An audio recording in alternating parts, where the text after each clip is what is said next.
Assalamualaikum warahmatullahi wabarakatuh. Apa kabar sahabat Well To Do? Tentunya baik-baik saja kan? Iya dong.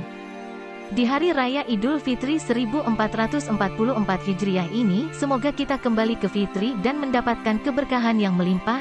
Amin. Baiklah, pagi hari ini, Sabtu tanggal 22 April tahun 2023. Well To Do akan mengikuti sholat jamaah Idul Fitri 1444 Hijriah di Masjid Kebanggaan Warga Jawa Tengah ini, yaitu Masjid Agung Jawa Tengah yang berada di Kota Semarang. Pagi hari ini kita akan melaksanakan sholat Idul Fitri bersama ribuan warga Semarang lainnya. Kami berangkat dari rumah pagi-pagi sekali. Karena jarak tempuh dari rumah ke masjid sekitar 10 hingga 15 menit, sholat akan dimulai pada pukul 6.45 waktu Indonesia Barat. Sesampai di Masjid Agung Jawa Tengah ini, ternyata sudah tampak ribuan warga masyarakat yang datang untuk melaksanakan sholat id berjamaah di MAJT ini. Informasi sebelumnya, pelaksanaan salat Idul Fitri 1444 Hijriah di Masjid Agung Jawa Tengah dilaksanakan Sabtu pagi. Masjid Agung Jawa Tengah akan melaksanakan salat Idul Fitri 1 Syawal 1444 Hijriah mengikuti keputusan pemerintah yakni Kementerian Agama Kemenak. Sementara, melalui Kemenak, pemerintah sudah mengumumkan bahwa 1 Syawal 1444 tahun ini jatuh pada Sabtu, tanggal 22 April tahun 2023. Hal itu diungkapkan Ketua Pelaksana Pengelola MAJT Profesor Dr. Kiai Haji Nor Ahmad. Kamis tanggal 20 April tahun 2023 sore. Pelaksanaan salat Id di MAJT mengikuti ketentuan pemerintah. Tapi apakah bisa digunakan untuk masyarakat muslim yang di luar ketentuan pemerintah? Untuk menjaga umat supaya tidak terjadi perbedaan mencolok, maka kita hanya bisa mengikuti keputusan pemerintah, ungkap Kiai Nor Ahmad. Dikatakan dia, MAJT menghargai adanya perbedaan penentuan 1 Syawal 1444 Hijriah. Diharapkan, perbedaan itu tidak dibesar-besarkan sehingga membuat masyarakat resah. Dari dulu perbedaan juga sudah biasa. Sekarang agak panas, ini tidak tahu kenapa, tapi harapannya semua pihak bisa meredam supaya tidak panas, kata pria yang juga menjabat sebagai Ketua Basnas Pusat ini. Dikatakan Nor Ahmad, dua ormas besar di Indonesia, NU dan Muhammadiyah selama ini biasa saja dalam menyikapi perbedaan. Karena perbedaan Idul Fitri juga sudah sering terjadi sejak dulu. Kemudian jika terjadi gaduh dan membesar-besarkan, pasti bukan dari dua ormas tersebut. Mereka bukan NU, bukan pula Muhammadiyah, kata Nor Ahmad yang juga Ketua Basnas Republik Indonesia tersebut. Nor Ahmad berharap, apa yang selama ini dibangun bersama tentang kebangsaan, tentang harmoni itu dapat terus terjaga dan tidak terpengaruh dengan isu-isu yang memicu perpecahan. Adapun, pemerintah menetapkan 1 Syawal 1444 Hijriah atau 2023 Masehi jatuh pada hari Sabtu, tanggal 22 April tahun 2023. Penetapan ini didasarkan pada keputusan Sidang Isbat yang dipimpin Menteri Agama Yakut Kholil Koumas, di Kantor Kementerian Agama, Jalan MH Tamrin No. 6, Jakarta, Kamis tanggal 20 April tahun 2023. Sidang Isbat secara bulat menetapkan 1 Syawal 1444 Hijriah jatuh pada hari Sabtu, tanggal 22 April tahun 2023, ujar Menak dalam konferensi pers yang digelar usai Sidang Isbat 1 Syawal 1444 Hijriah.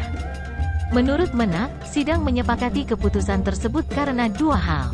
Pertama, kita telah mendengar paparan tim Hisab Rukyat Kemenak yang menyatakan tinggi hilal di seluruh Indonesia berada di atas ufuk dengan ketinggian antara 0 derajat 45 menit sampai 2 derajat 21,6 menit.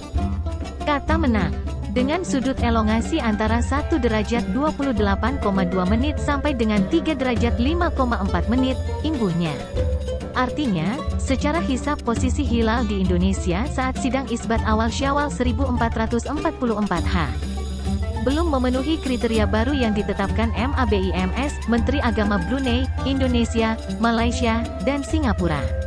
Diketahui, pada 2016 Menteri Agama anggota MABIMS menyepakati kriteria baru yaitu tinggi hilal 3 derajat dan elongasi 6,4 derajat.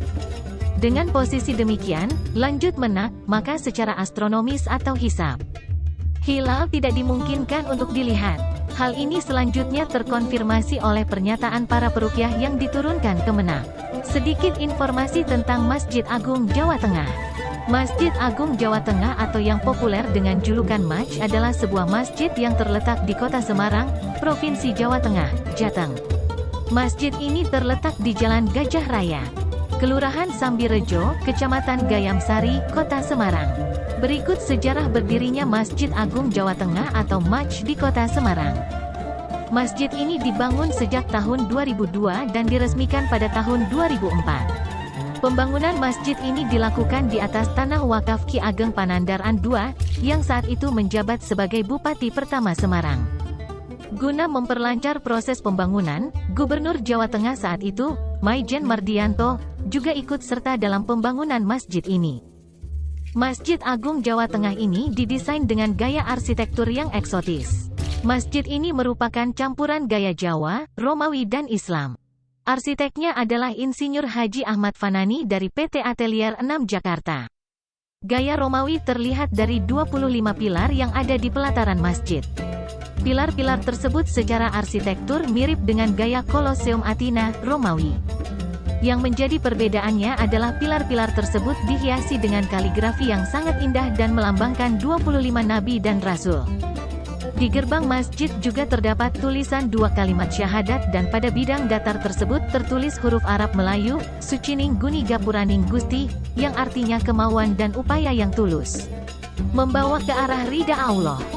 Kemudian pada tanggal 14 November tahun 2006, Presiden Republik Indonesia, Susilo Bambang Yudhoyono, meresmikan Masjid Agung Jawa Tengah ini. Meski peresmiannya baru dilakukan pada hari tersebut, tetapi masjid ini sudah mulai beroperasi jauh sebelum tanggal tersebut, tepatnya sejak 2004. Masjid ini juga memiliki sebuah menara yang dinamakan Menara Al-Husna. Menara Al-Husna yang tingginya 99 meter ini adalah simbol jumlah nama-nama Allah. Di puncak Menara Al-Husna bisa melihat kemegahan Masjid Agung Jawa Tengah dari ketinggian. Selain itu juga bisa menggunakan teropong untuk melihat pemandangan indah kota Semarang dan pesisir laut.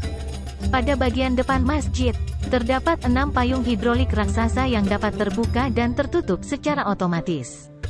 Gaya ini merupakan adaptasi arsitek bangunan Masjid Nabawi. Payung raksasa ini akan dibuka pada saat sholat Jumat, Idul Fitri atau Idul Adha dengan catatan bila angin tidak melebihi 200 knot. Demikian, semoga bermanfaat. Wassalamualaikum warahmatullahi wabarakatuh.